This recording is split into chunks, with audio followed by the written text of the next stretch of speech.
TVGP live. Ooh, I gotta refresh Pied Piper site. Oh yeah.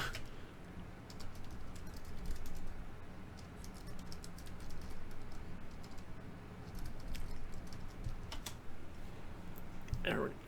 Whoops. Needed to retweet that. Yeah, whatever. Whatever. I love the screenshot of the beta too. Okay, so Oh, you can actually click on it. It pulls it up, and it's web GUI. I gotta go look at this now. What is Pied Piper? The Pied Piper platform is finally here, so climb on up and join us. See how the music of our compression flute will tootle away the rats of file storage dilemma. Holy hell. Good grief.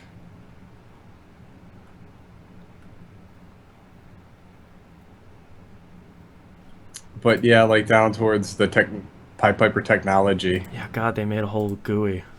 Do you see it? Did you click on it? Jeez. Undershoot data rate. CBR to VBR frame adjust. God, they get it so right because, like, all this stuff is actual stuff. Like, they're not making things up. Yeah. God, they're inputting an an MOV, and they're outputting WebM. Jeez. Oh, did Nash. Bachman's picture is still so small. I know. Jared Donald Dunn. Oh, man. Bertram. Oh, good gosh. But because I'm so... Look at, have you seen Richard's bio lately? No. But because of these minor missteps, such as deleting several terabytes of porn, didn't porn used to be bad? It seemed a good idea to remove him from his post, so he was fired. He was replaced by a jowly dinosaur who enjoys watching horses have sex, and who decided to turn the company into fucking Radio Shack. Oh, God. Oh, I love it. God, it's so good. I love that seeing actors before they're in like a pivotal role, like when because he was the cashier in one of those Tina Fey I just American saw that Express the other day. I was commercials. like, what the hell is he doing in there? Yeah. The guy who plays Dinesh was in was he in a Bob's Burger episode the other day? Oh, he was in. Oh, Bob's Burgers is still great. Yeah. Have you seen the episode with the imaginary horse? I did. I can't believe that show keeps getting better. No, I'm real. You're not real. I'm real. Stop it, because that really messed me up last time. Like she's had a conversation before. God, that show is so good. There's no reason it should still be good after, what are we on, season 6? Yeah. There's no reason it should still be good. That's awesome. I feel like that's one of those shows that should have made it like 2 seasons, and someone was like, look, this is too good, we're canceling it. Yeah. It just keeps flying under the radar. Man. Yeah, that episode, oh my gosh. I was watching the spa one again this morning. Which one? The God, what's her name? The mother's birthday, and they're trying to make the spa day for her. Oh yeah, it's like with the face creams and stuff, and they send her out to the store, and she has a horrible experience. God, that's right. And she rips her pants, and she puts the hillbilly or the hobo diaper on with the trash bag. That other episode that was really good, where Bob had to go get Linda's sister and like drag her through the snow. No, the one where which one was it? The one where she gets stood up by her dates and they have the story time. Oh yeah, the 3 stories. It's Scott Bakula's in them. Or what was the other great one? Oh, jeez. The one where he's the gardener, when he's gardening. Oh yeah. I think I found my happy. What about that episode where he gets glued to the toilet Oh and they my still god! have that like Swedish bathroom in the store? Yes, the bathroom hasn't changed. I like it because he doesn't have enough money to make a new bathroom. Like he just has to deal with it. Yeah, that one, and it's still one of my favorite episodes. Is the one where he meets with the healer, where he slips and falls, Yeah. and he keeps giving him scrunchies.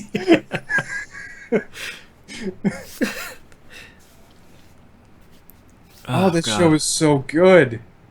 All right. Back to what we were talking about. Why we started Yeah. The going- Warcraft movie. Warcraft movie. It's not. It's not horrible. But the only real thing that I have a problem with, and it's something dumb, of course, is so they have the tusks, Right. but they don't have enough lip to. Like get around it. Well, not just to get. Like, if they come out, and they go, like, the women have little tusks, so Yeah. it looks like they can Little digglers. they can press their lips together, but the men have like. It looks like they have one of those dental dams in their mouth. Right. And like I'm sitting thinking like, how do these things drink anything at all? Like it just I wonder if pour it's out just of- like you lean back and you just pour. yeah, they just open up the throat. You got a and goblet of just- something. just chug it in. Middle out. middle out compression. Yeah. Just wait, no, 4 at a time. Yeah. Still, one of my favorite scenes is when they're shutting down whatever that Huli thing is, and that guy sees, and he goes, And then the Nordic track. yeah, and he's like, what? I love that those dudes just quit. I love that they I like that they get they- hired back on because Yeah. their company gets bought. Hey, Dimebag, and he's like, you don't remember us, do you? We worked for you like 2 months ago. Months ago. Here. You were invited to my wedding. I love that he kept bringing that up. Oh God. And especially like those were the two like hated dudes at the beginning of the show, like the first like the douchebags. programmers. Yeah, the programmers, and then they're actually like pretty okay guys towards the end of it. Yeah, you sort of feel badly for him. Because they're balls deep in the meat grinder at that point. Oh yeah. God. Ugh. That'll be another show that I start recommending and saying just get through the first season. Like that the first episode of the first season, and the last 2 episodes are really good. Some of the stuff in the middle is fine, but it's not nearly as good as some of the other stuff. But I think those middle episodes is what set up the framework for the lunacy that happens without being questioned in the second. I think that allows them the freedom to have the jokes that they have in the second and third season. Yeah. To see how dysfunctional the incubator is. He's one of my incubees. Oh man. So otherwise it was okay? Yeah, otherwise okay. And X-Men was really good. Really? Which one Yeah. was this? Days of Future Past? No, Apocalypse. Oh, right. I'm like 3 behind. It doesn't matter. Yeah. I know where it's going anyway. I really like the reset universe, to be honest with you. How was Days of Future I think it's Past? stronger. It was, in all honesty, the changes they made, I think, made more sense than the actual story that happened. Yeah. Instead of Kitty Pryde going back, like actually having a human being that has lived that is the bridge between all these gaps, is the one consistent character, which would be Wolverine, Right. because he That makes is. more sense. Yeah, it made perfect sense that his consciousness would be the one that went back. Yeah. Yes, I have seen the the last season of the Trailer Park Boys. Snoop Dogg and Tom Arnold are featured in this season That makes sense. in the best ways possible. And Tom Arnold is just going for the Rick experience. He has the same shirt on, and she's trying to bang his girlfriend. Like it's great. I also liked in Silicon Valley when Guilfoyle's girlfriend says hello to Dinesh again. He's like Yeah. awkwardly shuffles off. Yes. Hi, Hi. God, he's so good. Pakistani Denzel. Yes, it's Denzel from Pakistan. Oh well, I have a boyfriend. No, I'm married. Yeah. See you later. But anyway, yeah. So like the Days of Future Past, I think did well. Like it made sense. Yeah. Um, and then the this last one with Apocalypse was really interesting on how they handled it. Hmm. I don't feel like it felt like more of the same. Had they been building to Apocalypse for a little bit? No, Okay. like this was just He's well here. they built Apocalypse into the ending of Days of Future Past, Okay. where they actually showed the purple dude, the purple bluish dude, like moving stuff and making pyramids. Right. Um, but the premise of why Apocalypse is so powerful is he figured out how to transfer his consciousness into another person.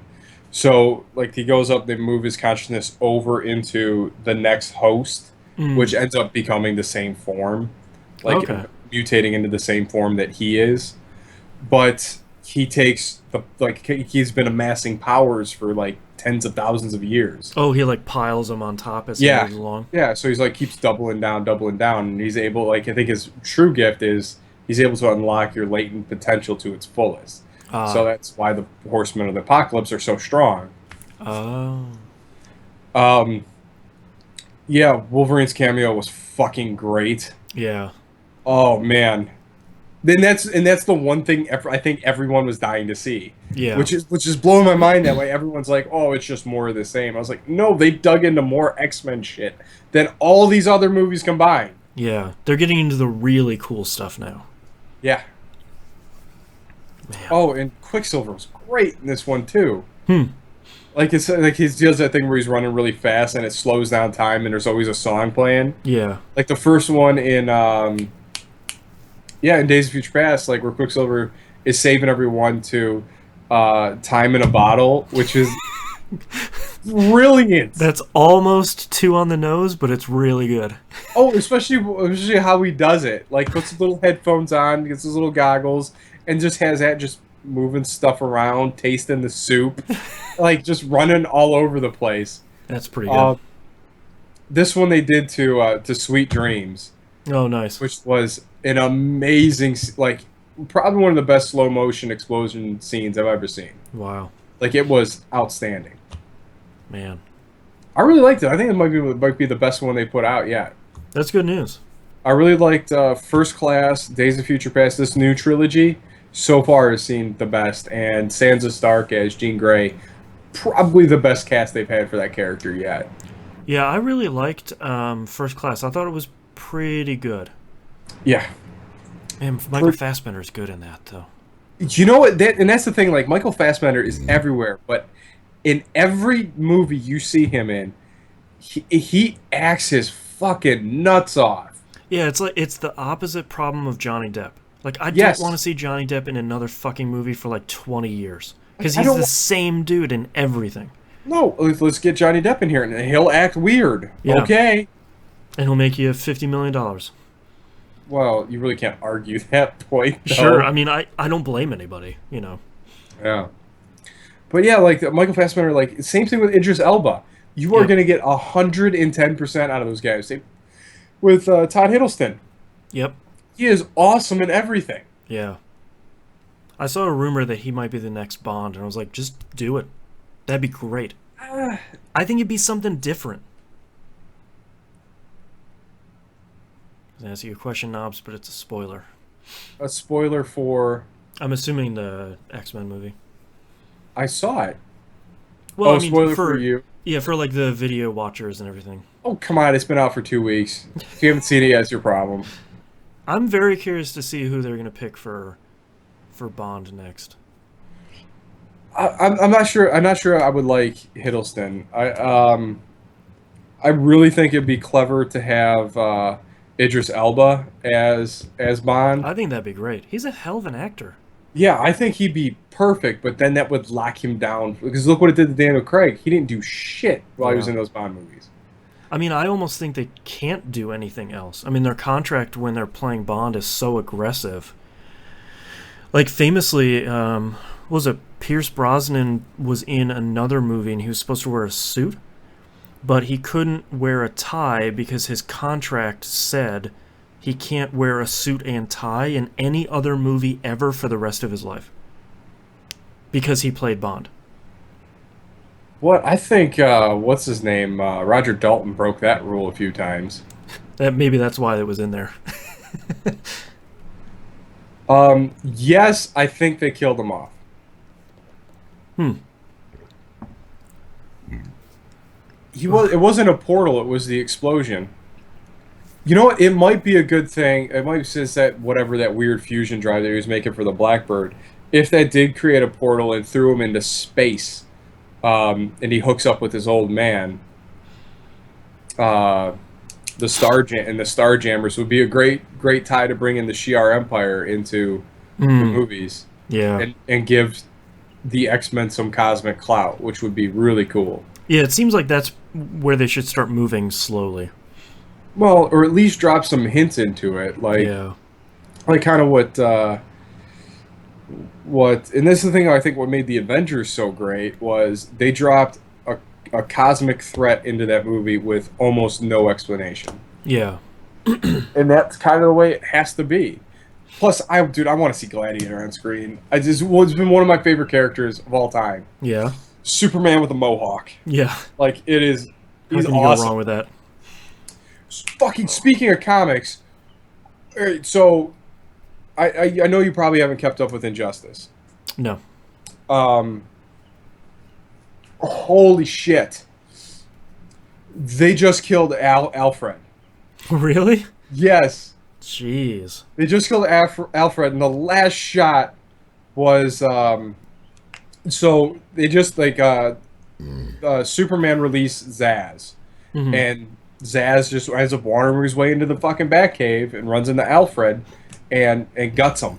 So obviously Bruce and Damian, which is Bruce Wayne's son, Right. who was Robin. Now he's Nightwing because he picked the male because Damian killed Dick Grayson by Oh. accident. Just this fucking comic's great. Justice is all over the I cannot place. believe I'm so still engaged with this Yeah. property.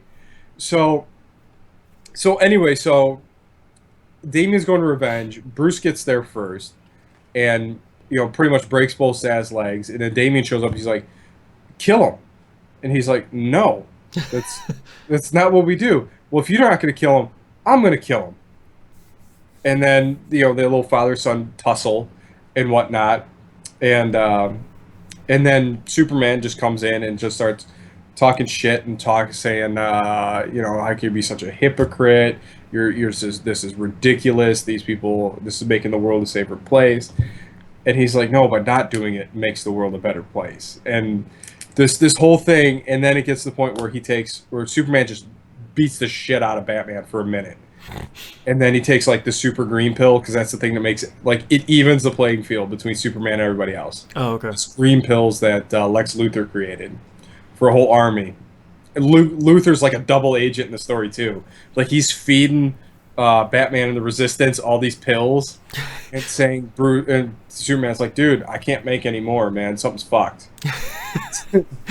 so anyway, so he takes one of these fucking pills and just starts destroying Superman. Jeez. And then he's got him in the head, like ready to break his neck. He's like, "This is your call, Damien. Do you want this to happen?"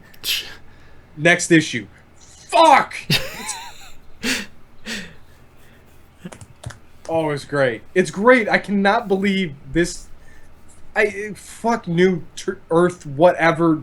Whatever they're trying to do now. Crisis, crunch, whatever. Doesn't matter in the DC universe. This is where I think this publication shines.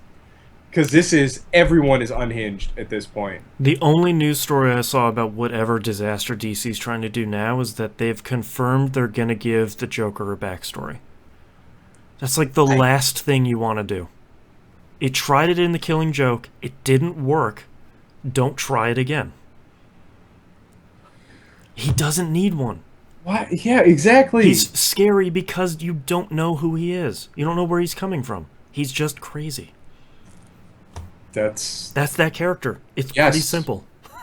He just needs to be a sociopath. That's it. Yeah, because you can't gain anything by making that guy more human.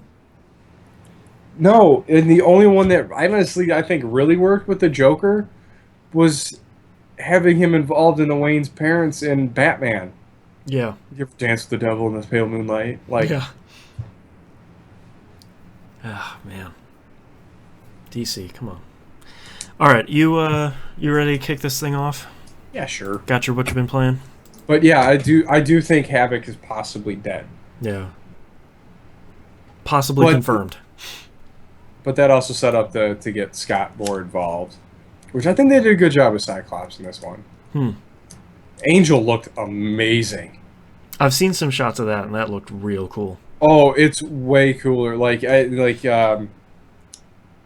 your introduction to Angel was like there's this pit fighting ring in where was it in like Germany or something, and they catch Nightcrawler, and you have like Angel kicking the shit out of everyone, and he's got these two little like bony horns like at the tip of his wings. Yeah, it looks so cool. He's like these little tally marks on the floor with them. Oh wow! But they actually made him a badass character too, which was really cool. Man, and Olivia Munn didn't suck. Hey, everything turned up roses. It did. Like, she did a good job. Yeah. She didn't mun it up. All right, you ready?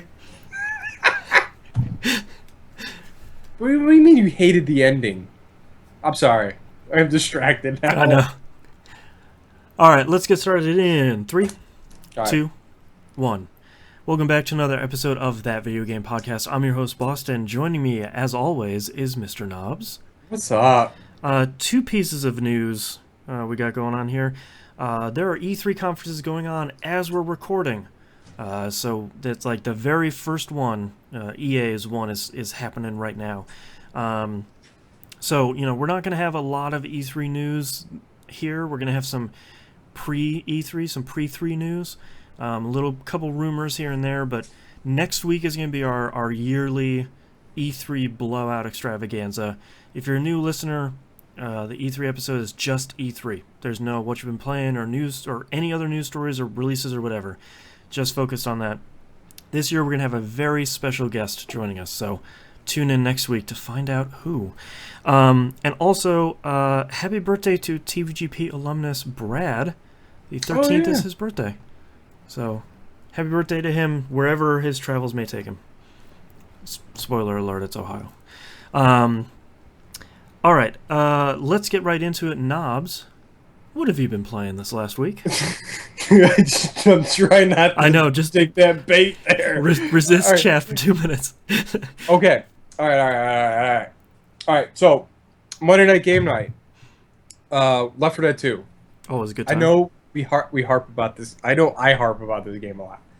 But what happened during this round is why this game is so great. We had an uneven team. We had a 4-on-3. It was Scott, Ian, and myself on one team, and it was Donnie, Tomsy, Urgent, and I forgot who the fourth was. Now I feel like a jerk. Tom Gamer. There you go.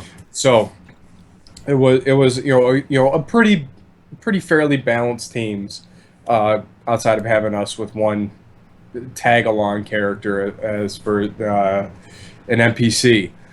So we get out the gate and we don't do very well. I think we're playing Death Toll. We got caught up on on the bridge. We didn't even make it into the tunnel. Oh boy. Um, Things went horribly wrong, and we're like, all right, this isn't a very good start. So we catch them. A couple of us miss our. I'm just setting the scene here. All right, so a couple of us miss our attacks and stuff because we're still getting reacclimated to the area again. You know, none of our plans worked. We didn't get anyone towards the witch to get anybody. Like, it was a cluster F from the get go for us that we could not reciprocate to them. Yeah. So they get down in towards down to the tunnels, and they're working their way out to go back up to the top of the hill to get to the safe room. We catch them in the corner. All right, so we're down like maybe 100, 150 points. So we're like, all right. So we're going here. So time to try and stage a comeback a little bit. So we're the infected first. We get caught. We get a tank right off the rip. That Ooh. first area when you're in the thing, and you know Scott really, or was it Ian? No, it was Scott. The tank spawned so far away, so we're just like Ian and I are just trying to create as much chaos as we can to keep them locked in a safe room as the tank's working its way up. Yeah. So get everyone knocked out. They get back down into the tall chute area. They're down. Like, okay. So here's the plan. I go over to the map on the wall, and I start using my flashlight, tracing out. It's like, all right, I am heading this way. We have a 50-50 chance which direction the tank's going to come from. So somebody's going to take one for the team. I don't know which one of us it is, but click, click, click, click. You know which one it is. We're flicking a flashlight.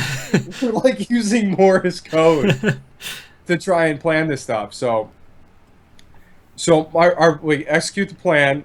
2 go right, 2 go center, or 2 go straight across to the left. Apparently, I'm the only one that went across to the left and ran head into the tank.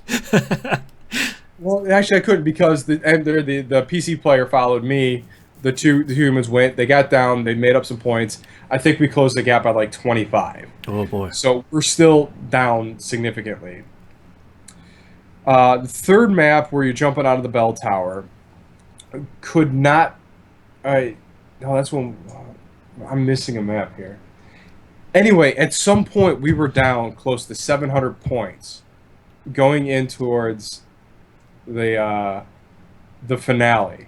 Mm-hmm. Like, and we had no after the third round, the second. I'm missing a map here. I don't even remember that map that well. We ended up pretty easy. Oh, the trains.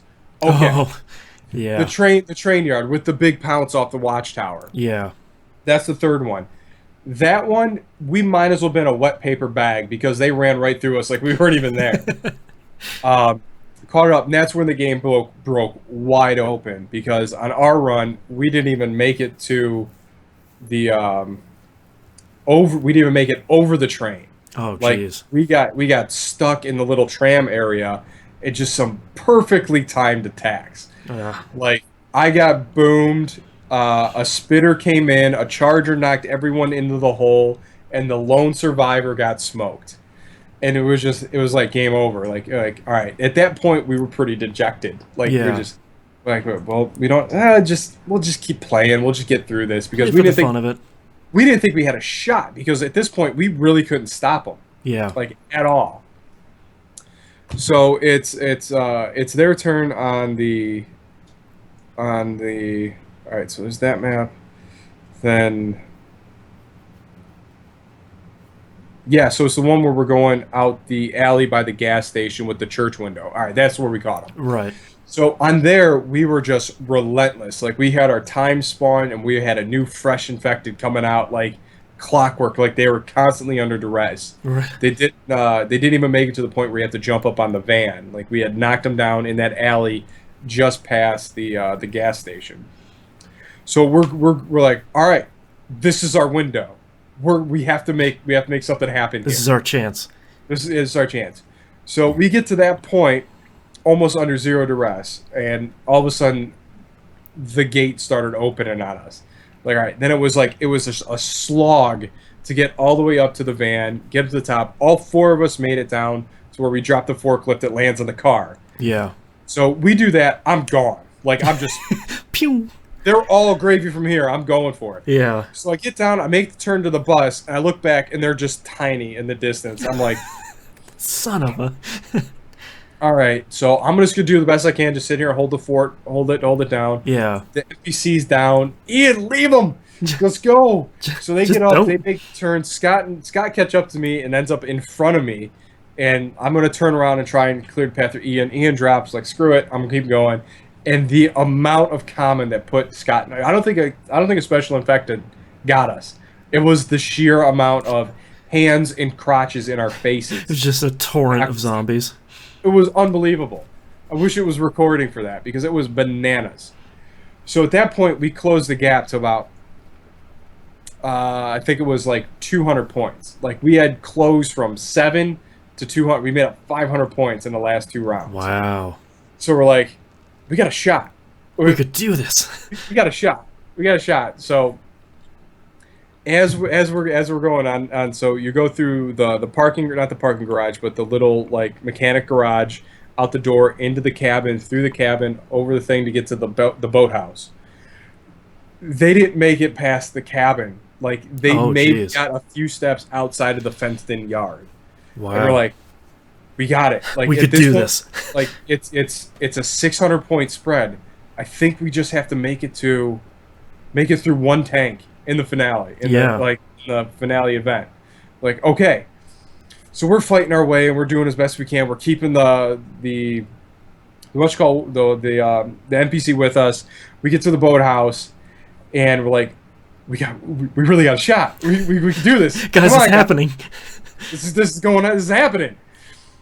Then we were able to beat the first tank, and there it is. We beat them by like 20 points.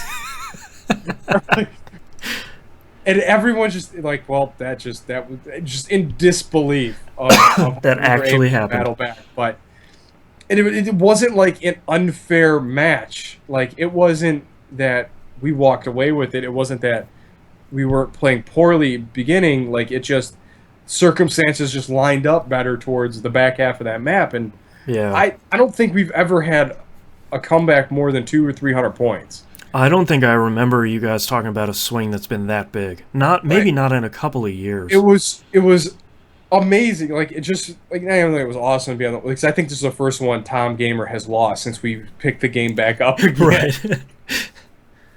Like he has been like the Black Hammer. Like right. Just like the unwritten rule that he was gonna win. But holy crap, it was an exciting game. And everyone was competitive. Everyone was having fun. Yeah, and that's like you said. That's why people still play games like that, even though they're old. That's why people are still playing Left 4 Dead 2, is because you can get any amount of like any variation of matches at any given time. Well, and that's the thing, because the point system is what makes it. What I think makes it brilliant. Yeah. It's not about just your KD.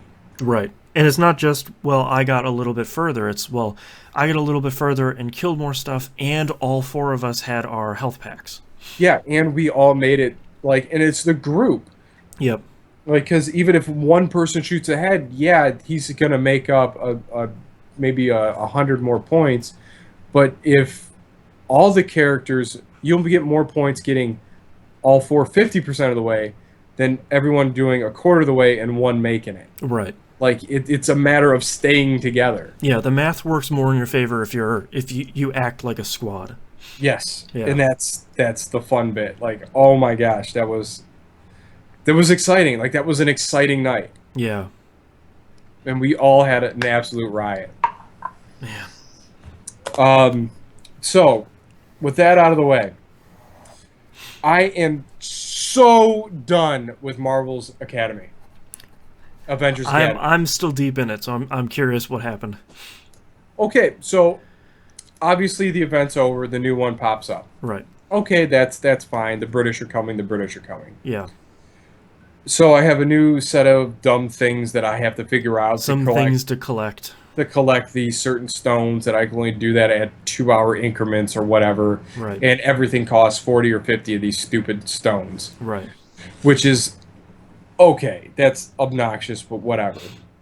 The fact that all the stuff that I had hoarded, saving up to upgrade characters, is null and void with no value, really irks me. Well, and I feel like the biggest problem, I learned that the hard way in Guardians of the Galaxy, but I only had like one character unlocked, so I didn't really care. There's no real. I think the developer TinyCo, their biggest problem is they can't communicate something clearly to save their life. It really should be. They should be upfront from day one of an event saying, if you don't spend anything, if you don't upgrade anything, you can't upgrade your. I can only now start upgrading my Guardians of the Galaxy characters. So, and it's like a Because month and a half after that event. yeah, so this is where I'm like I almost uninstalled the game. Yeah, So I had all the stuff saved to upgrade Wonder Man to level 2. right. I'm like, all right, and I missed the end of the event. I'm like, dang it, oh well. I'll go in there and see what it's going to take to cost. There is no reason why, if I had all these items all ready to do this for him, that I couldn't do it, Right. and then have it cost 48,000 coins. I think I to me so I'm starting to upgrade. This is what's really crazy to me, and there seems to be a lot of pushback from a huge part of the community. Is I'm leveling up the two Guardians of the Galaxy characters I have right now. I have Star Lord and I have Gamora, and for them to level from, I think it's level 1 to level 2, they only have 3 ranks. Is like 40 of these Guardians shields. Like one of them drops from like an 8-hour heroic mission on the board. That's fine. I got time. I can collect that stuff. And I'll collect all of them and I'll level these guys. That's for the free characters. The total BS of it is the characters that you actually paid money for during the event are almost impossible to level up unless you're going to say, well, oh, I'll just buy them now for the amount of money. And then you're spending more.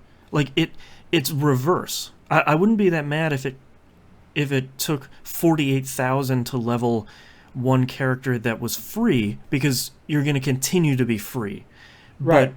But when you look at how they're leveling up characters in the British event right now, like, who's the first character that unlocks?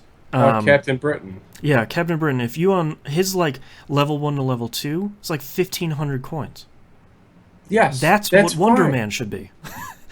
Yeah, and that's where, or Wonder Man, or they adjust the means or the path to upgrade these characters and not make it an absurd amount of coins.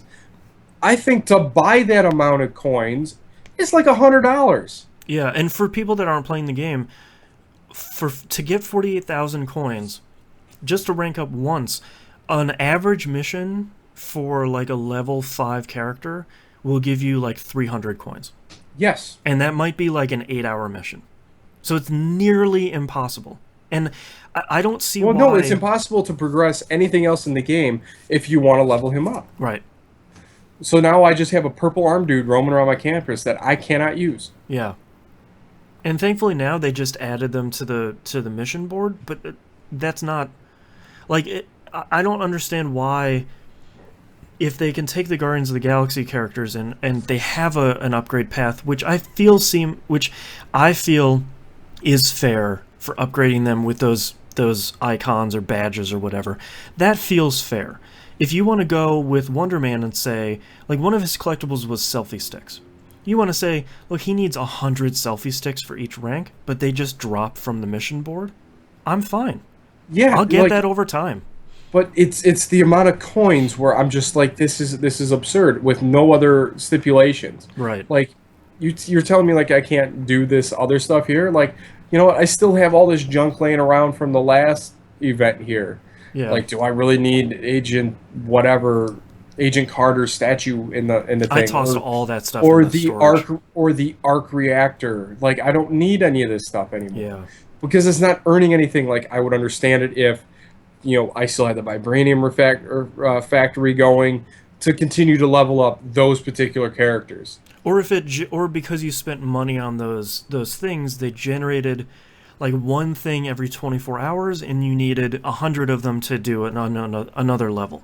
You know, Right. like there's still a way forward for the stuff that you've picked up, but and I don't know. I never played. Was it the Family Guy Quest for Stuff? You know, their other game. So I don't know if they resolved that issue in that game, but that feels way out of whack. It I don't and know. it makes you not want to spend actual money on the characters that cost money when the free to play ones are just way easier to level up even after the fact. Well, even that, like, Zemo, you still can upgrade, like, Yep. normally. Like, you get his little cards, little birthday hats, or whatever. I guess he was unveiled outside of that event originally. He was like during the launch of the game. Yeah. And So that's fine, but I don't that's the know. upgrade path I want because I bought Zemo too because I think he looks goofy and I like that. Yeah. And like, yeah, And I love when Hank Pym was talking to him, he's like, "You know what? You're the best version of you I've met." yeah, It's like, "What do you mean?" I don't know. All you guys have this mask on. yeah, yeah. And for his upgrade, it's like you need 4,000 coins and you need like 40 of some cards or something. Yeah, That's the fine. cards or the super adhesive. Yeah, and that's fine. That's okay. That's what it should be. And that's what should have continued because right now, like, I can't upgrade to Call, I can't upgrade Agent 13, I can't upgrade everything that I spent time doing in that event. I can't do now. Well, and the minor. So as soon as Civil War finished, the Guardians of the Galaxy characters were upgradable because it's been about a month. So a month after the Civil War ones, you'll be able to continue upgrading the non-premium characters from Civil War, but at that point it's Who been so cares? long that like we'll be through this British event and it looks like the next event is Sinister Six. So those characters like I kind of don't care about them anymore. They just do missions on the board now. Yeah, I don't know. So I think I'm done with that game. I wouldn't blame you. Absolutely done. As much as I love that game, there's some stuff in there that punishes paying players too much. Yeah, well, I'm done giving them anything. Yeah. Absolutely done. All right, that's done. That's done. Oh, I picked up Mirror's Edge Catalyst this week, Oh, and I picked up Homefront. the new Homefront. It came in a steel box. Ah, I haven't played it there yet. there it goes. I, you and I are like magpies, where it's like, ooh, a steel case. Yes, it doesn't. What? What's that move? Oh, it's in a steel box. All right. Yeah, I don't know if I even like that movie, but the steel case looks pretty cool. Yeah, like I just bought Ghost in the Shell in a steel box. Why not? I mean, why not? That movie's good. Yeah, the old version too. Yeah, Yep. it's still a good movie. I haven't watched it in a long time. I haven't picked up the new Ghost in a Shell movie, and I got like 2 minutes into it. I'm like, yeah, I don't have the patience for this right now. Yeah, this is a lot of philosophical techno stuff. You need Yeah, to be in the right mood for that. just hurry up and rip your arms off. That's all I really want to see. Right. Where are those little spider tanks? Yes, Tetrachomas or whatever they are? those things are so cool. Yeah. Um, so anyway, so Mirror's Edge. That game is Mirror's It's Edge. an open world Mirror's Edge. Yeah, and it has that problem when when you're just starting out an open world game. You're like, all right, where do I go? Where's the stuff? Let me open the map. Oh, there's about a Oh, hundred icons. All right. yeah. So there's a lot of things. It's a lot of dimp. My only problem is like, all right, so I know I need to upgrade her speed and whatnot. The speed she isn't very fast, but the logical like drops and stuff just really bug me. I don't know. What Like do there you was this mean? where I was in a time trial where I had to get this delivery package or this little like looked like film case behind this box, and I had to put it in another box. I had 57 sec. Yeah, Box to 57 box sec. delivery. Yes, not meeting everyone. So I had to move this thing over to this thing, and I had 57 seconds, and I'm sitting there, I'm running the route. I'm like, there is no way, unless it's literally around the corner and down, Right. that I could even have a chance at making this here. So I keep doing through it, and I keep finding different shortcuts and way to make this faster. But there's this one where I'm running across the front of a billboard, and the way it tells you to go is to go the bottom side of it and climb up this water pipe. Mm. And Sounds like Mirror's Edge. there's a little 2 foot gap there. Yeah. So I'm figuring, all right, I'm running. You figure you would naturally jump over this gap. Every time you go to run over it, it just drops right down onto the water pipe. I'm like, you have to, what? That's weird. This makes no sense to me at all. One of those weird video game things where it's like thought it was a good idea for you to have to do this each time. Yes, and number one, you have to discover your best route. And number two, why am I magnetically drawn to a water pipe? Right. Like it's like nope, like right, ding, ding, ding, ding. Like yeah. How long have you played it? I've only played a couple hours, I but hope that time trial probably took me about 20 attempts, wow. which was I frustrating. I hope that the further you get into it, the more it kind of unfolds. You know, like sometimes open world games do, where you're like, you get this one skill and you're like, oh, Yeah, okay, cool. Now I'm great at this game. yeah. I am gonna power through it because I really enjoyed the last game. Like, Yeah. by the end of it, you really had a good grasp of the control scheme and got to do some crazy stuff. Yeah. And actually, right from the start, you are doing some crazy stuff. Um, and I don't remember what happened in the first game at all. I think this is a bit of a reboot, if I remember. They reference stuff from the last Really? game. God, I don't remember. I bet you could look on Wikipedia and there's like one paragraph. It's like, hey, these are the bad guys. Faith fought against them. These people died. This was the ending. Yes, I'd imagine that's how you ended up in prison in the first place. Because it opens up and Oh, you're weird. yeah, some might as well be the bell ringing scepter from Game of Thrones just being a raging hole towards you. Hmm. But yeah, so that was kind of interesting to have a female guard. That was kind of surprising. Yeah.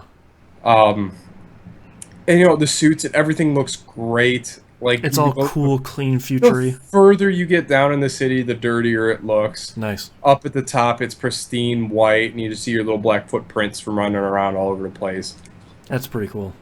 It is Mirror's really. Edge is so cool. It's, Like I'm glad they could make another one because it just feels cool. it is cool, but it hasn't. I haven't got that opening shot yet, where you're hanging off of the helicopter and you see your reflection in Yeah, the glass. that was. I Pretty thought cool. that was awesome. That was a great title shot. Yeah, and that first game did some cool stuff.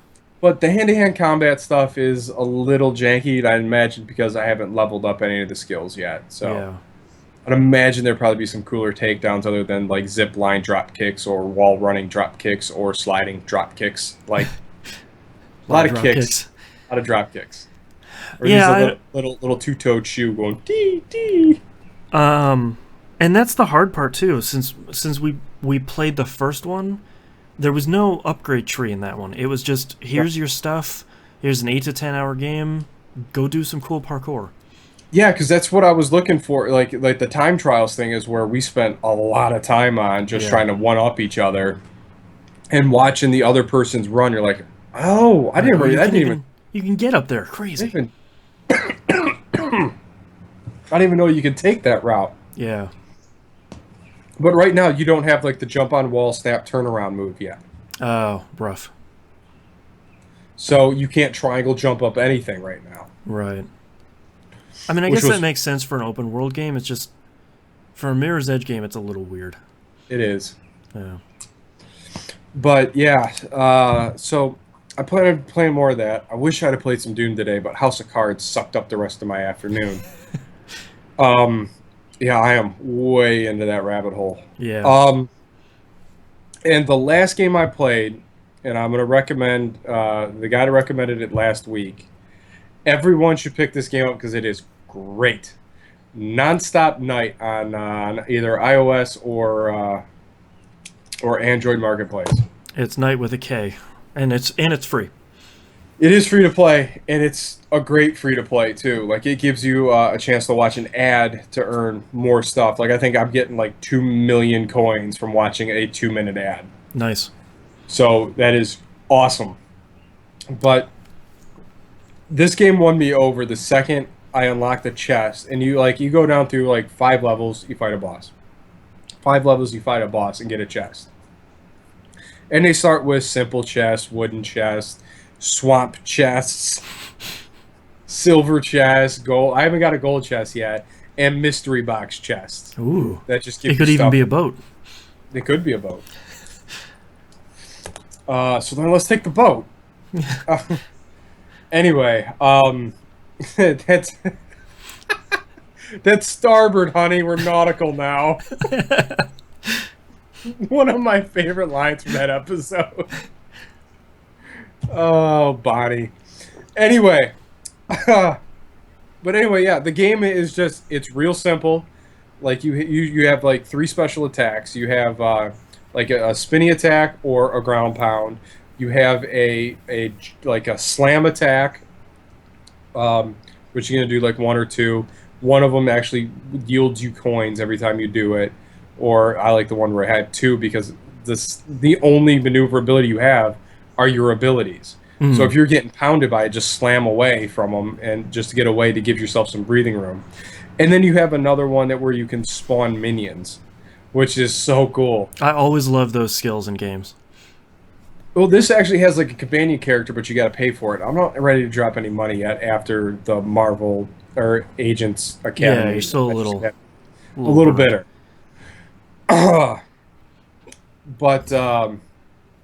But yeah, so you have like all these little things. So like, and once you get to you kill X number of enemies, you go down a floor. You kill X number of enemies, you go down a floor. You kill X number of enemies, you have a chance to spawn a boss. And the boss will say either ready, hard, or very hard, or impossible, depending on how your gear is outfitted. Right. And you're earning coins constantly, and you're using the coins to upgrade the weapons you have right now, which means you can upgrade your rusty sword to the most powerful weapon that you have in your arsenal if you just keep dumping coins into it.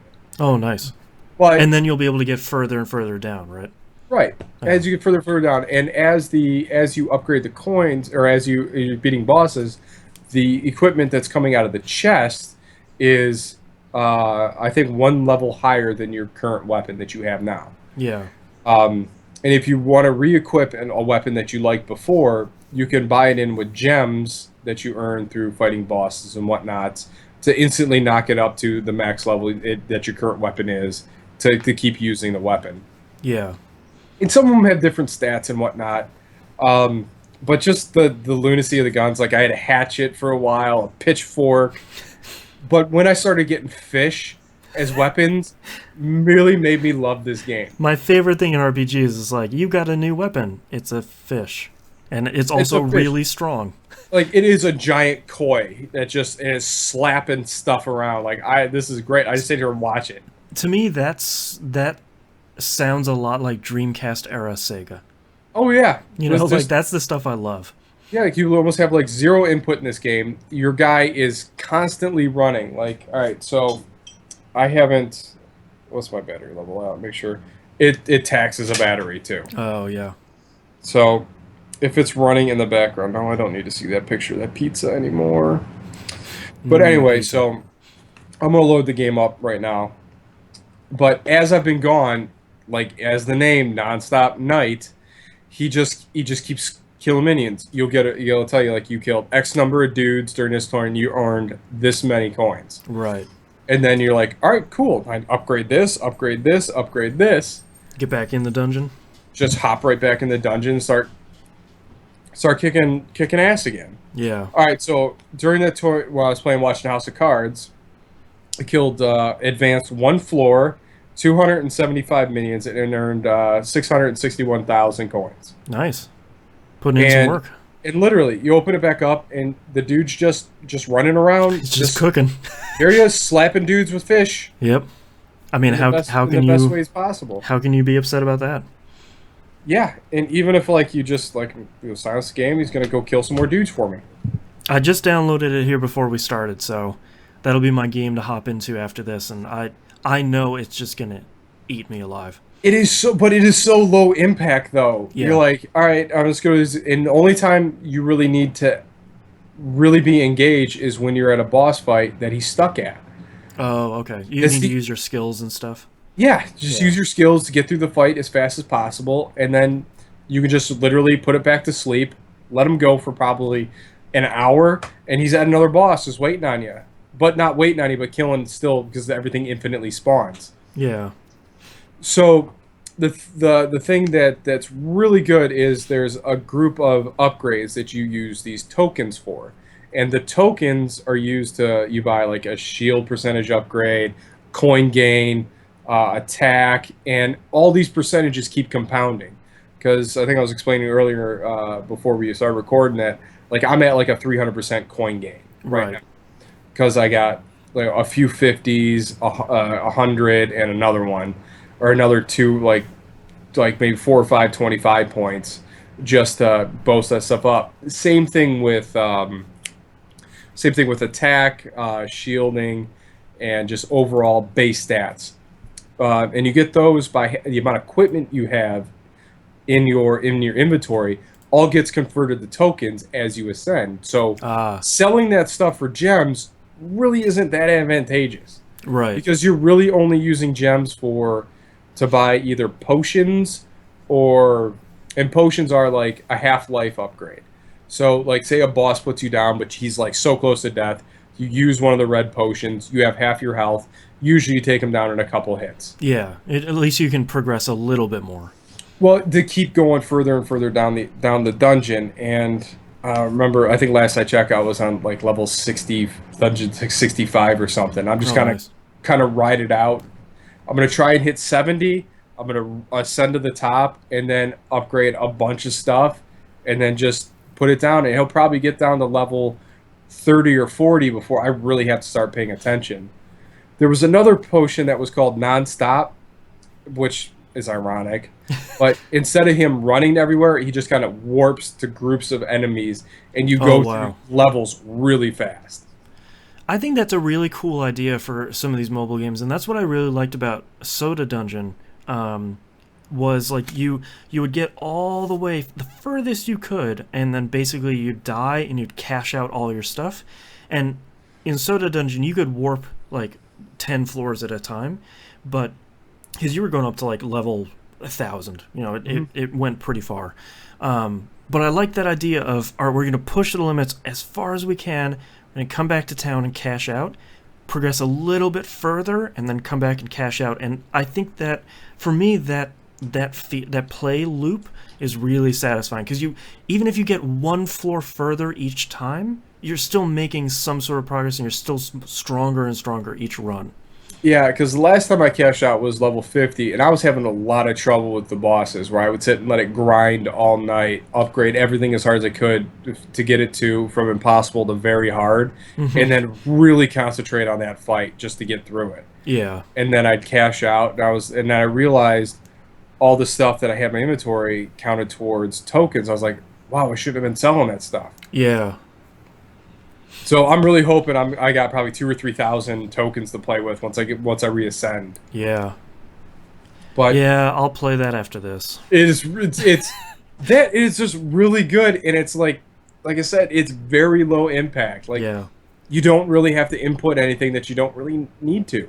And that's the sort of mobile stuff I think I like. I think I don't really want to sit there and like play a game on mobile typically. Like Unless it's like a puzzle game. this seems like the exact other end of the spectrum versus Marvel Academy or Agent or Avengers Academy. I keep saying it wrong. Yeah, where it's like, how Avengers much calculus do you know? like yeah, like I have to manage this constantly all day, every few hours. Yeah. Versus this, I can set it down, and it's still gonna get me forward. Yeah, he's just going to do his job. Like Nonstop. I don't need to tap to collect anything. Nope. I'm just gonna ante up some chest here. Yeah. Smack some people with a fish. That's what smacks people to fish, because that is never a bad idea. No. I have a katana too, and I don't even want to use it. Why would you? Is it a fish? No, No. Then you wouldn't want to use it. but it's a very sharp one. That's true. Very sharp katana. Yeah. Yeah, that's pretty much what I've been playing. I really should have got back and played some Doom, It'll be and I there. really got to see what Homefront's all about. I picked up Homefront 2. If Yeah. anyone wants to try it, sure. Curious to hear what that's all about. I have the power company sent us a letter and said, "Hey, by the way, on Friday, your power's gonna be out for 8 hours." And I was like, What? "Okay," and it eventually ended up to being out for about 12 hours. And I was like, "Cool. What do I do? Because I don't have a job, and all my training I'm going through is online. I'll play my 3DS." So I played like 8 hours of Bravely Second. Um, Until you killed it? yeah, until my battery was flashing red, where it's like, dude, you need to save right now. Um, I am starting to get into Bravely Second now. Like, I feel like I've gotten over the intro hump. I have enough classes now. I've been through some of the side quests. Um, the real so the main story is fine. It's okay. The the more interesting stuff is the side quests, where basically you go through a dungeon or two, and when you get to the end, you need to make a choice between these two parties that you've been interacting with on this little mini storyline. And depending on which one you side with, you get the other side's. You basically have to fight the other side's boss, and you get their job.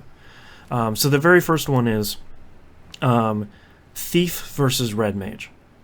And I sided with the Thief, so I fought the Red Mage, and I got the Red Mage skill. So some of that is interesting because you lose out on a job. But so far, the first two are pretty straightforward, I feel. So it's not. There's no real agonizing decision there. I think I'm finally starting to warm up to this game because the job system is starting to shine, and I have enough jobs where I can start mixing and matching. I can start combining multiple types of magic together. I just got a job where I can feed cats food and they'll fight for me and use magic. which is crazy, and it's called the Catmancer class, which is crazy. Real missed opportunity for Necromancer though. But like that's also the Blue Mage class in this one. So as long as somebody has that equipped, you're learning enemy skills, which is one of my favorite things. So like now the game is starting to get not only deeper. This dog was alone for like 20 minutes. Game's starting to get deeper and weirder, which is kind of the two things that I value the most out of a job-based RPG. So, I don't know. It's okay. I think I'm 15 hours in, and one of the big things in the first game was rebuilding this town that got destroyed at the beginning. Dog, you're killing me. The thing in the second one is you're rebuilding the moon after something attacked it. Crazy storyline. After 15 hours, I've already rebuilt it, which feels like it's a little too fast. If you're interested in what's happening over there, just watch the video. YouTube.com/that video game podcast. He's going for the aorta. But basically an hour or two after we recorded the show last week, my wife and I finished Borderlands the pre-sequel. Okay. All right, Boomer, I gotta pay attention. Gotta get down. Gotta get down. Gotta get down. Boomer, we're not talking about JRPGs anymore. Okay.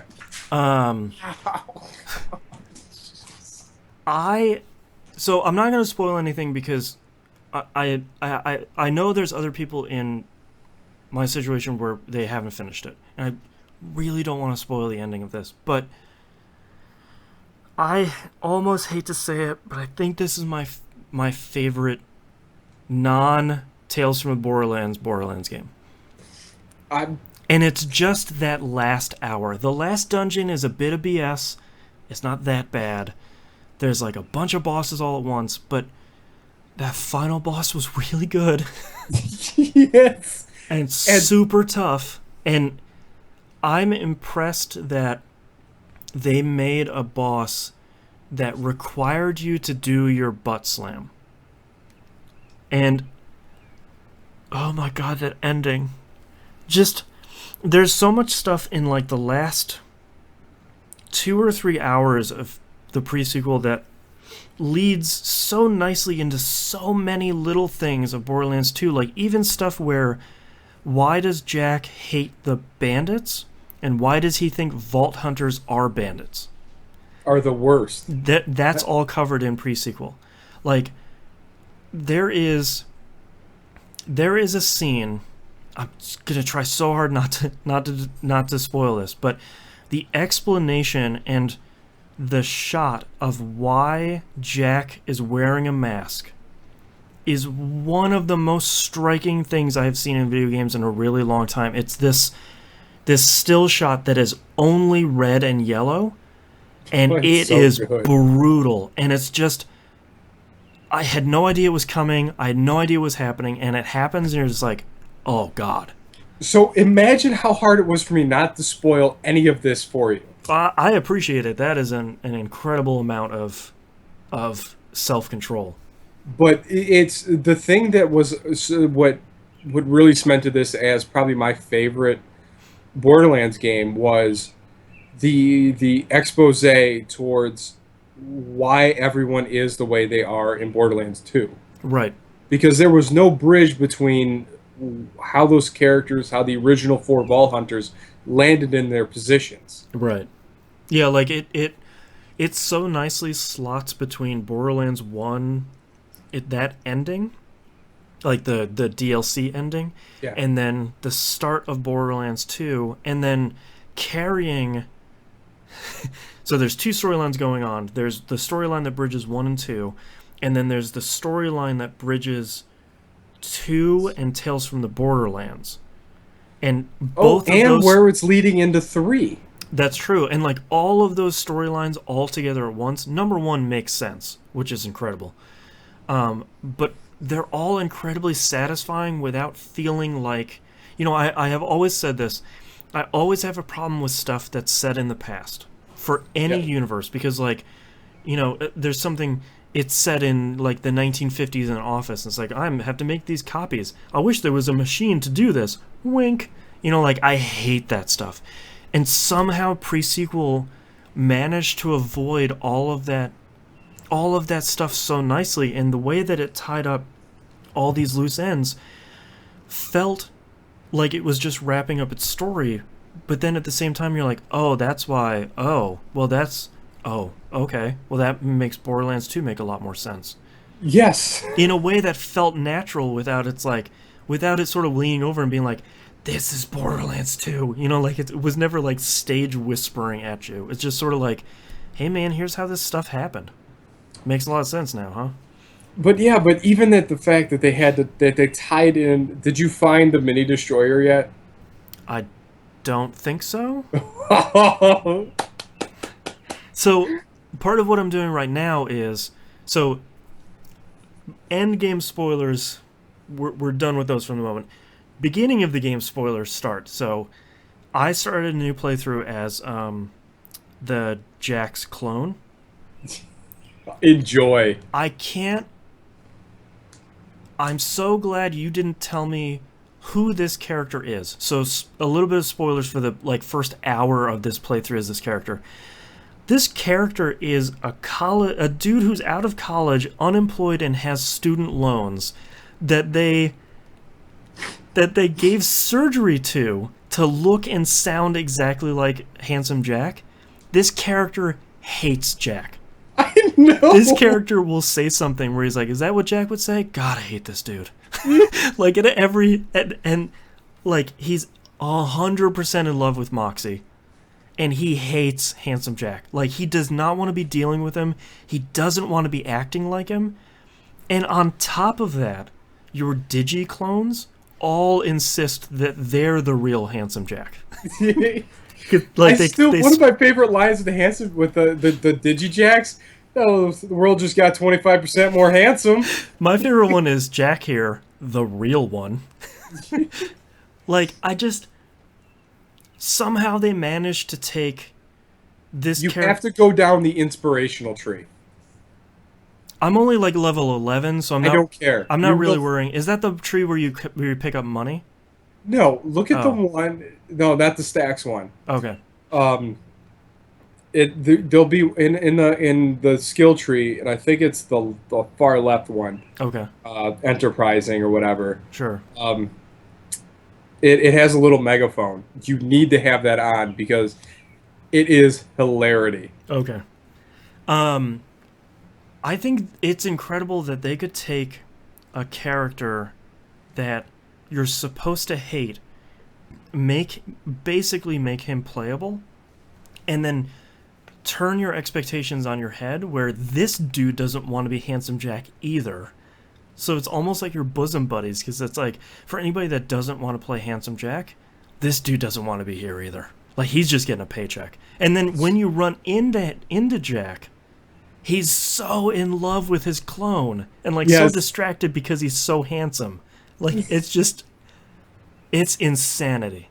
I love it. So you started a new playthrough, not in succession to your current playthrough then. Right, because that like the playthrough we finished, like that's the playthrough my wife and I are going through together.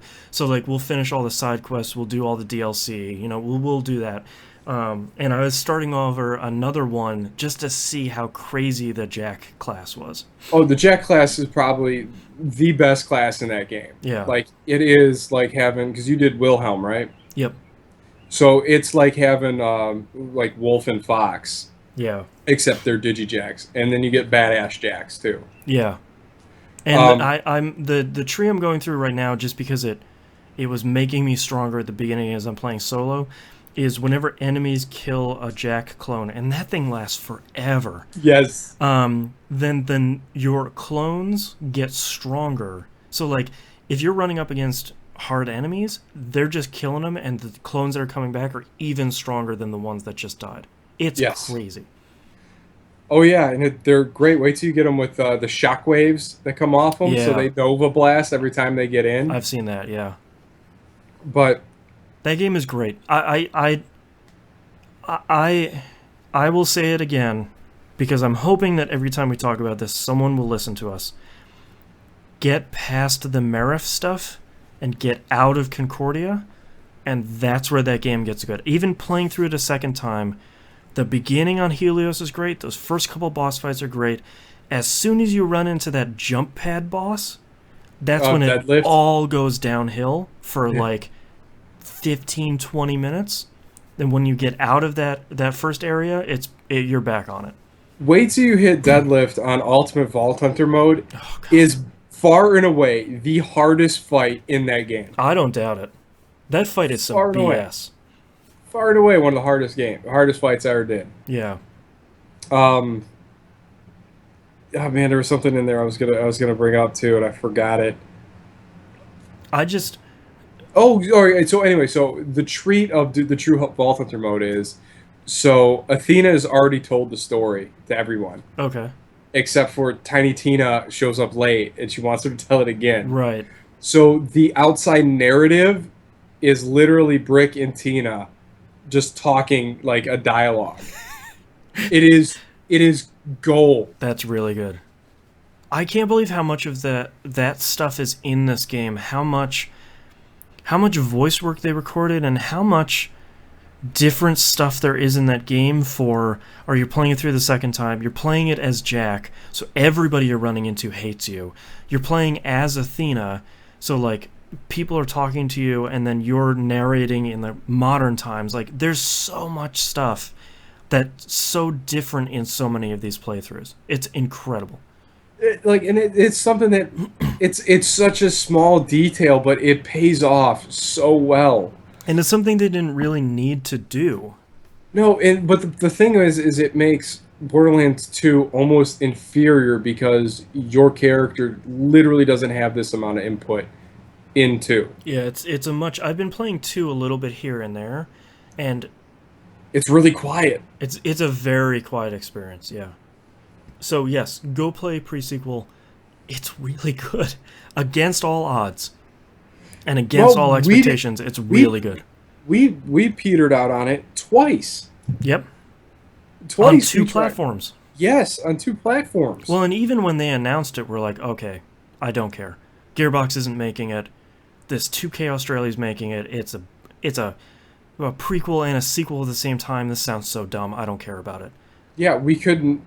Yeah, we I couldn't have been couldn't care less. more disinterested, and man, were we wrong. Yeah, it's probably I would vote for it being the best Borderlands game for so many reasons, and then I I feel like if you've played any other Borderlands game, you really need to play pre-sequel, and then absolutely go play Tales from Borderlands if you haven't. That game is outstanding. I think that Both was our all of our like game of the year last year.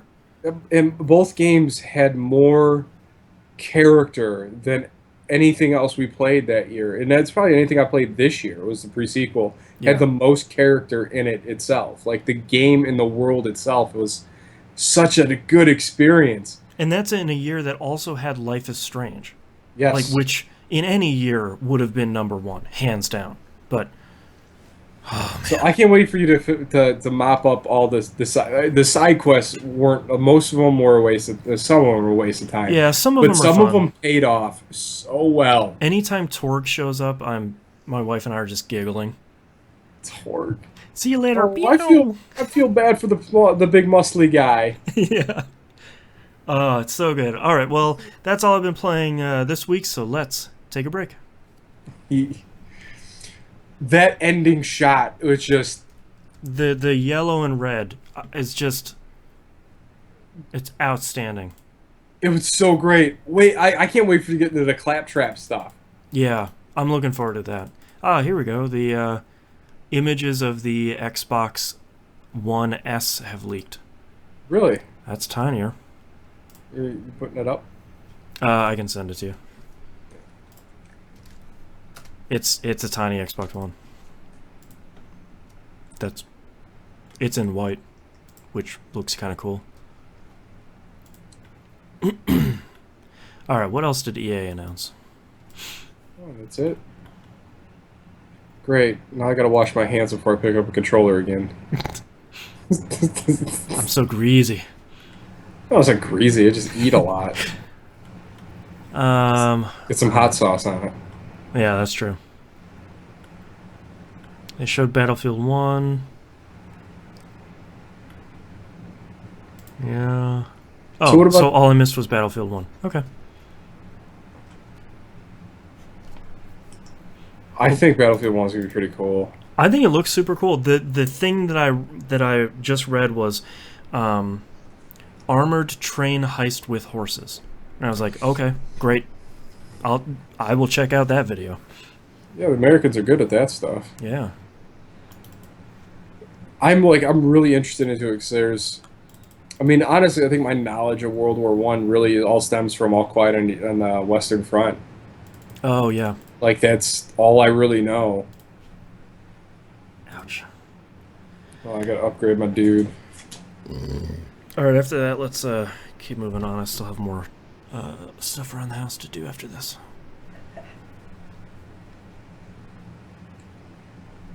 Yeah. So I looked for releases. Shockingly, nothing coming out this week. Nobody is dumb enough to put anything major out when E3 is happening. Oh, yeah, I got him. Yeah, that was very hard. Oh my god, I got a swamp stick. Hold on, I gotta see what this is. Unidentified. Wooden stick. 19% damage, plus 14 after kill. 8k, 8,000 damage. It looks like a little wand from Harry Potter. That's awesome. All right, I'm gonna take the shillelagh out there and see what happens. Equip. Level up. Wait, Plus two. I'm sorry, there are multiple Star Wars games? More Star Wars games. Revealed a video showcasing what's going on with their new Star Wars games project being developed by DICE, BioWare, Motive, Visceral Games, Capital Games, and Respawn Entertainment. So everybody that's left at EA, basically? Multiple games, multiple genres, multiple platforms. You guys aren't doing anything. How about you make a Star Wars game for us? Yeah.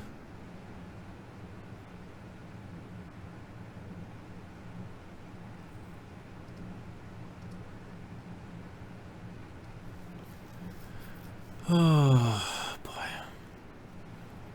Oh my god. Alright, let's hit level 70 here. Slice. Is this a boss level? I don't think so. Kill 20 enemies.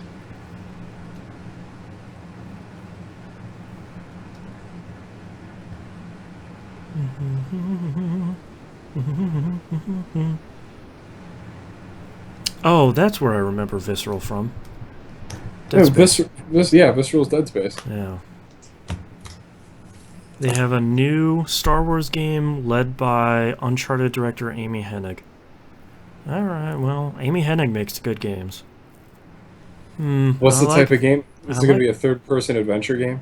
I don't know. I haven't watched the video yet. Going to scale the Death Star? That'd be okay. I like Amy Hennig's work. Raid some Jedi temples. She did the Legacy of Kain games, if I remember. Oh, you're right. I'm okay with her doing anything. Yeah, so she's... And then putting the people who made Dead Space together. Unfortunately making a Star Wars game, but if anybody could make a good Star Wars game, I'm hoping the two of them would get close enough. What? I mean, what are those guys doing now?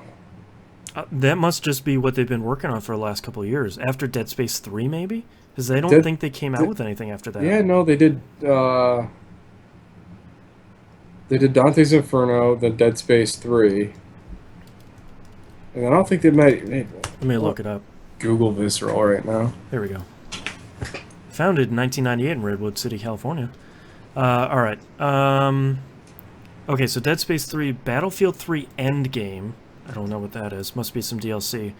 Army of Two, The Devil's Cartel, which was fun. And Battlefield Hardline. Oh, I forgot they made that. Oh yeah, Hardline Alright, so was they made pretty Hardline. good. Alright. And then Untitled Star Wars game. Coming in 2018.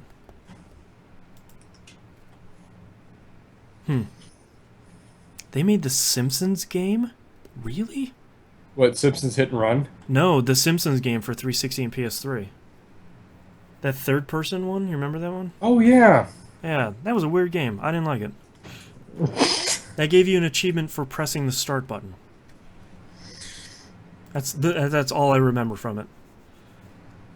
Yeah, I remember getting stuck on one of the Homer missions in the nuclear power plant. Yeah, I got stuck real early on. I was like, well, I don't want to play this. Man, how great would it be to get another Simpsons Hit and Run? Man, that was lightning striking. Like, that was a hell of a game. One of the most fun games I've ever had in the Simpsons universe. Well, and it's one of those games that shouldn't have worked, where they're like, we're going to make a GTA Simpsons game. It's like, yeah, all right. Yeah, that's you guys like also a little bit Crazy Taxi.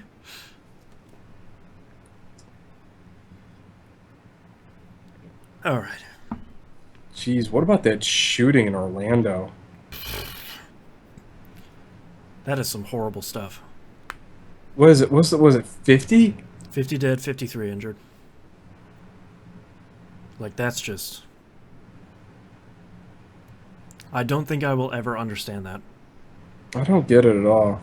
I've never been that mad about anything.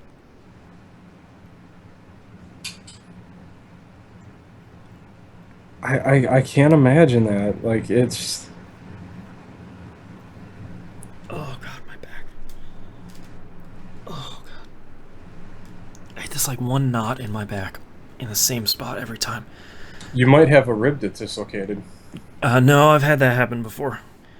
That did not feel good. I think I got one, like, right in the back where the rib connects in. Because I've been having that persistent pain in the same spot. In the riblets. In the riblets. In the riblets. Wait, where are the show notes for 150 or 451? They're still out there. I shared them, right? Yeah. Oh, that's right. There's no releases this week. Right. Yeah, because I was all news stories I was looking at before. Yeah. Oh, I think I'm gonna get a rowing machine. Yeah, Yeah, so I can put the VR headset on and row.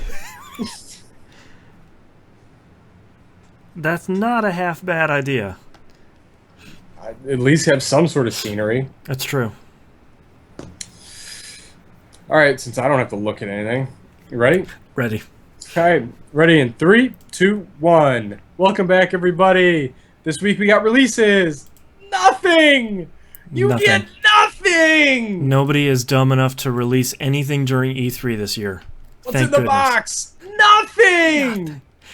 All right, let's move on to news stories. Some of this stuff is going to be E3 is going to be kind of happening as this episode is getting recorded and put out. So some of this stuff might be wrong already. Some of it, whatever, it's rumors. Bethesda apparently tonight, as we're recording this, is going to show off a couple of new things. One is a sequel to Prey. Really? I can't tell you the last time I've thought of Prey. When did that come out? 2001? It was the mid-aughts, wasn't it? Something like that? But it was supposed to come out in the 90s. That's true. Wasn't it a 360 launch game or like in the first year? Something like that. Weird. I don't know why. Just let it lie. A sequel for Evil Within, which I don't think that sounds right because that first one was not loved by nearly anyone. Eh. But possibly unveiling a sequel to Wolfenstein: The New Order, which sounds right. I mean, that's Aren't they getting remastered too, both of them? I had heard some rumor. Well, no, because they came out on PS4 and Xbox One, so I don't. There was the Wolfenstein that came out on the last gen that I didn't play. That started this great run. Oh, I thought Was it- World Order was, or the New Order was the PS4 one. No, I'm gonna look it up. I think New Order was the one that came out a couple years ago. Oh, okay, yeah, that was the 2009 one. Okay, so I was all. So the New Order is the old new one. Do it for the band? The band. The band? The band. Yeah, this was made by Machine Games and Bethesda. No, this is the new one because the Old Blood was the expansion. So Right, this will the be Old the Blood- sequel to the one that just came out. Yeah, but there was one before that that really bridged the gap between the not really it was Return to Castle Wolfenstein and the That was other just weird. called Wolfenstein, the Yes. 2009 one. I thought that was the one that was coming out. Yeah, I wonder if I almost think the New Order did too well, and they're like, whatever, none of those guys happened, right? Let's move forward. That's a good one. Oh, Yeah. it's a good one. And the other big rumor that sort of seems like it's been leaked at this point is a Skyrim remaster with all the DLC and potential mod support on consoles like Fallout 4. Hmm. That seems like a strange one because I feel like it's low spec enough that most people can play it on PC and make it look really, really, really great with all the mods that are out already. So that seems like a bit of a strange choice. I mean, people are still playing Skyrim.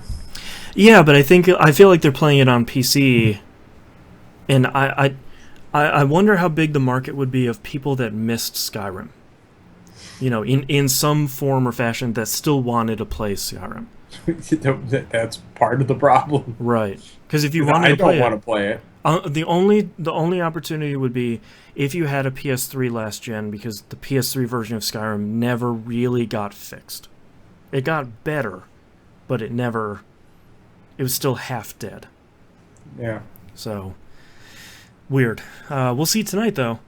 2K Games announced a while ago that XCOM 2 was a PC only title, and shocking no one, it's coming to consoles this September. Of course it is. I mean, that was never really a surprise at any point. I don't know about that game. I loved the first XCOM, and people seem to really not like this new one. they made enough changes to it that people are sort of like, yeah, the first one was a little better. So I don't know if they're going to change anything or rebalance or whatever, but I don't know. Maybe I'll get that for cheap. Something I will be on deck for day one. Atlas US finally announced the North American release date for Persona 5 on PS4 and PS3, February 14th, 2017. A lifetime away. You'll survive. A game that was supposed to come out in 2014 will be. The only thing I'm really concerned about is that it's coming out in September in Japan. So it's going to be open spoiler season for like 6 months. I don't know if I like that. Uh-oh. Media blackout. Yeah, that's going to happen pretty soon. A game that Knobs and I love very, very much. That's putting it mildly. Psychonauts is now a PS2 on PS4 title. The PS2 version is honestly not the best version. No. The original Xbox version is probably the best one out of all of them.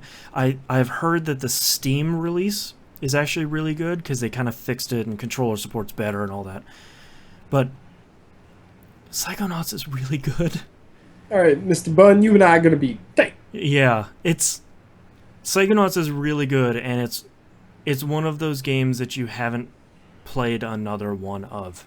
I guess until Psychonauts 2 comes out, or whatever that VR thing they're putting on PlayStation 4 is going to be.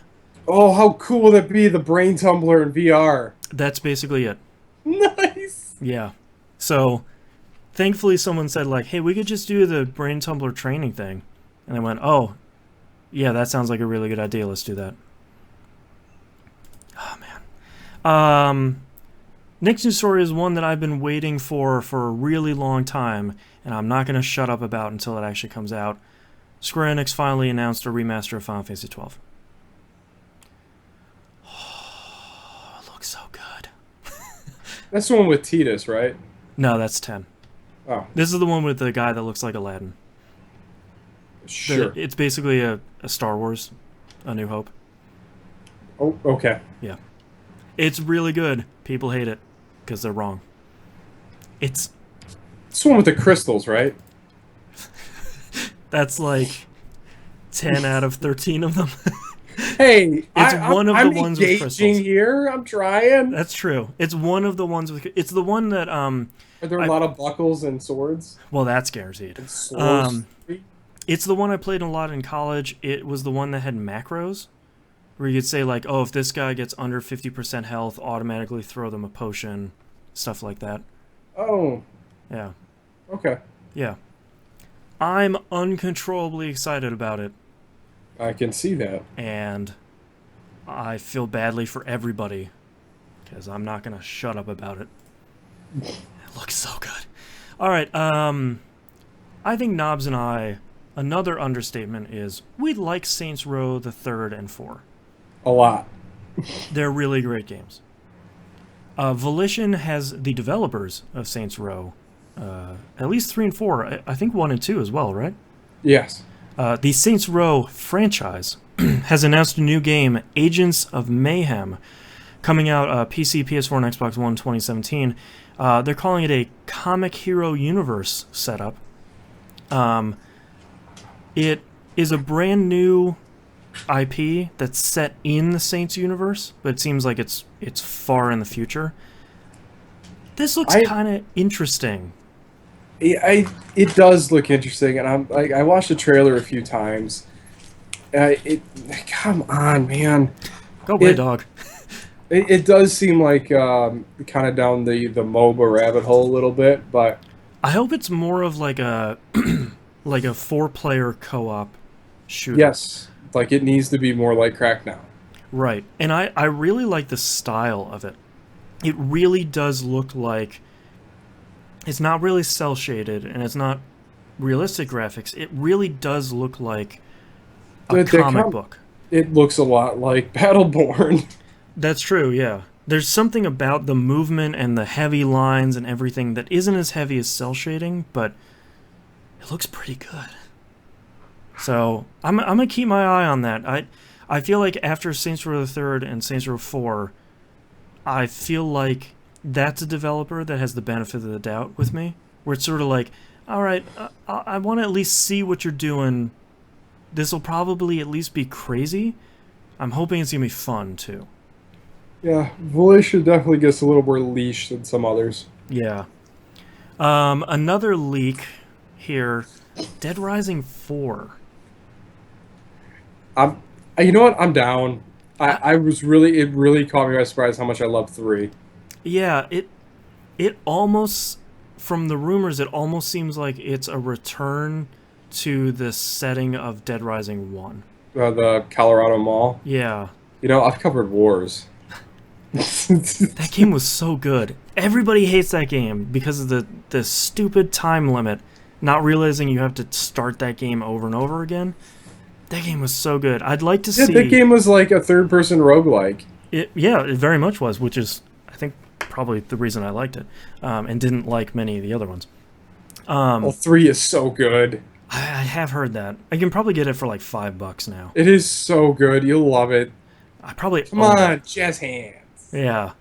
I'm curious to see what they're going to do with the Dead Rising 4 because 3 seemed to be well regarded, but I don't think it sold really well, even considering it was a launch game. I think it kind of did okay. Yeah, that was the only thing I had to play there for a little bit. Yeah. Horizon Zero Dawn, that cool game with the lady with the bow shown at E3 taking down like robotic T-Rexes, delayed to February 2017. That's fine. Okay. You want to make that game better? I'm down. It's nice to see Guerrilla Games making something other than oh god, what is it? Resistant? No, not Resistance. Oh my god. What do you think of Watch Dogs? No. I gotta admit, I'm getting interested in Watch Dogs 2. What, in San Francisco? Yeah, I think some of the stuff they've shown is potentially kind of cool, and I'm hoping that they take all the lessons from all the mistakes they made in the first one, because there were a lot, and they make 2 a better game without that dumb goof who was the main character of the first one, without all the dumb trappings they got caught up in the first one. And like having it be set in Silicon Valley is kind of cool. Don't screw it up. Yeah, I don't know. And last but not least, Sony has confirmed the PlayStation Neo rumors. Regrettably, it won't be at E3. They're saying like, yeah, man, we're working on it. It's gonna live alongside the PS4. We'll put out both consoles. We're really waiting until we have enough games that are for the Neo to really announce something specifically. I don't understand this. How can they coexist in the same space? I want to see how they're going to spin this. This is what I've always said about Neo ever since we started talking about the rumors. How are you going to sell it? I mean, how much? He's saying it's going to cost more than the current $350 PS4. So how are you going to sell 2 years, 3 years down the line, another $400 console for something?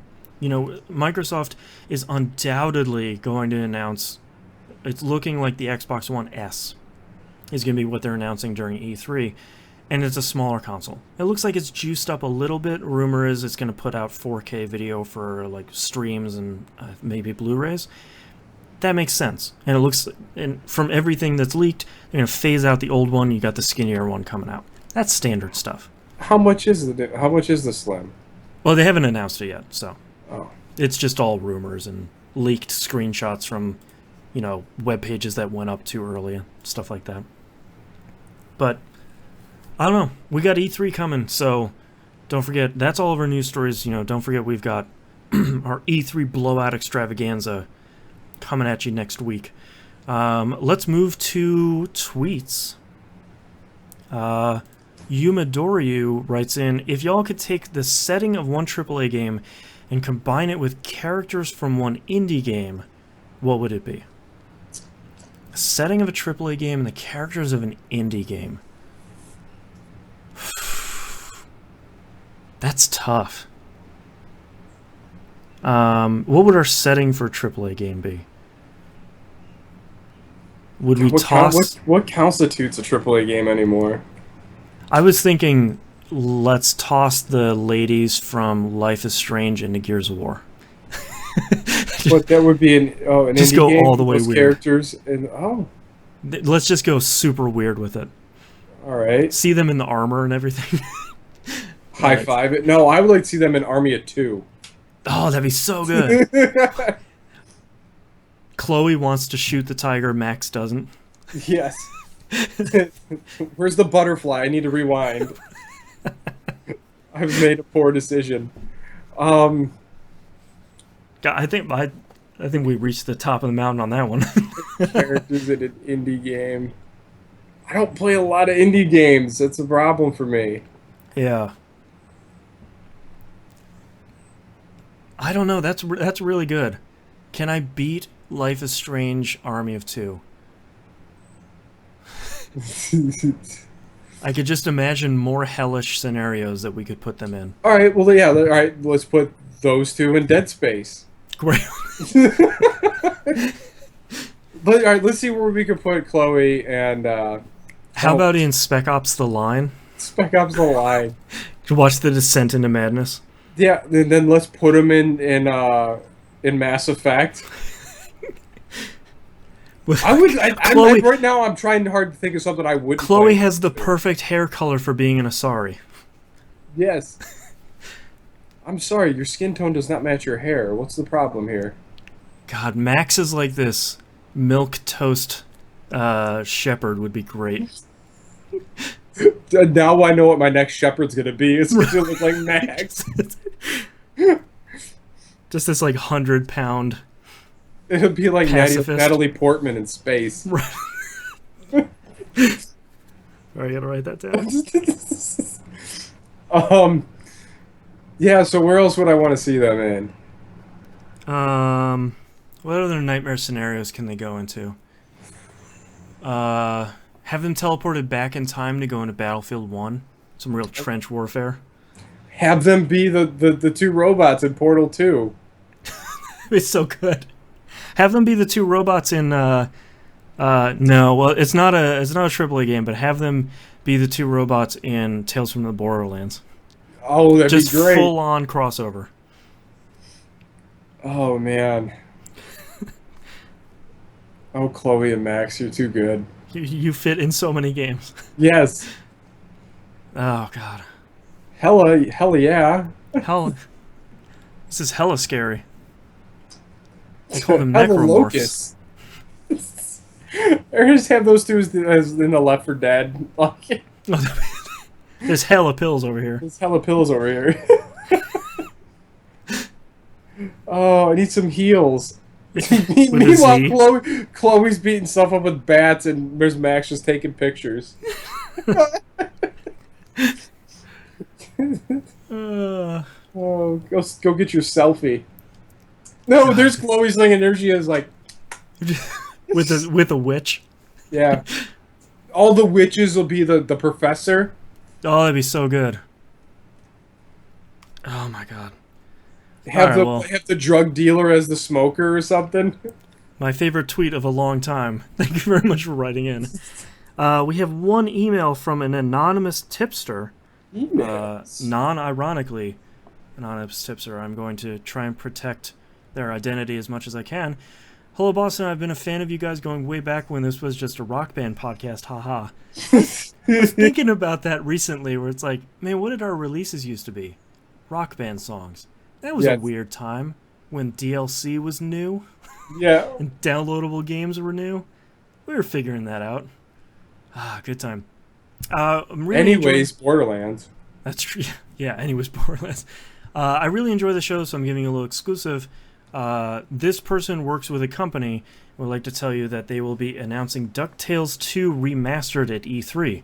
I know this isn't a huge scoop, but I thought you might like to know. Keep up the good work, fellas, and enjoy. P.S. Do devils cry? They all do. How else did they get down there? Yeah, I don't know. I think that's interesting because I think most people don't know that DuckTales 2 was one of the rarest cartridges on the NES. So as huge and popular as the DuckTales 1 was, almost nobody played DuckTales 2. I heard it was actually really good. Honestly, I didn't even know there was a DuckTales 2. Yeah, so like the first DuckTales remaster is like, okay, that's fine. Like a lot of us have played the Moon level and that song is really good. But I would pick up DuckTales 2 just to see what it is. Like I've never played this game. And I forget that it exists until someone's like, "Hey, I picked up this copy of DuckTales 2. I got it cheap for $50." And I was just like, "Yeah, wait, what?" 50? Like What? that's how rare it is. Like someone today is like, "I got it for a steal under $100." And it's like, "Yeah, that's okay. Cool." So, we'll see at some point during this E3. Keep an eye out for that. But speaking of E3, that's our episode this week. So keep an eye out for our episode next week with a very special guest. Until then, you can visit us at tvgp.tv, email us tvgpfans@gmail.com, tweet us at tvgp, and leave everything else is on the right-hand side of the page. All right, and don't forget to join the forums. Please mark yourselves on the map. Join us for our game nights, Monday night, 10 p.m. EST. We're probably stuck on Left 4 Dead for the next foreseeable future. Yeah. 10 p.m. EST on the Xbox One, because it is backwards compatible, folks. Yep. Tuesday is Destiny. Wednesday is Rocket League on a PlayStation 4. Thursday night, Steam game night. And Friday through Saturday, if we're on, come find us. Potpourri. Don't be shy, kiddo. Yep. TVGP Game Club Game of the Month is still What's Valkyria Chronicles. Go play that. That game's really good. And you can watch the show live, twitch.tv/E1M Network. Subscribe to us on YouTube. That's where all of our archives go. You can watch all the live shows we've ever done, except maybe like for one or two that just got eaten. And I think that's it for this week. So we'll see you all next week. Laters. All right, I have 8 titles. There were a couple of really good ones until like we did the what can Max and Chloe go into. So, Resist the Bait, Pre-3, A Torrent of Zombies, Hands and Crotches almost made it in, but we wouldn't have been able to pick that one. Box-to-Box Delivery. I liked that one. What were we talking about? That was box-to-box delivery. That was Mirror's Edge Catalyst. Where it's like you pick it up from one box, you throw it into another box. Lot of Kicks. I like that one. We're Nautical Now. I got to give a chat to Adam Splitter in chat. Natalie Portman in Space. And the one that I'm voting for, Hella Pills Over Here. Hella Pills. Oh, that one's too good. Either that or Box-to-Box Delivery, because that one's pretty punchy.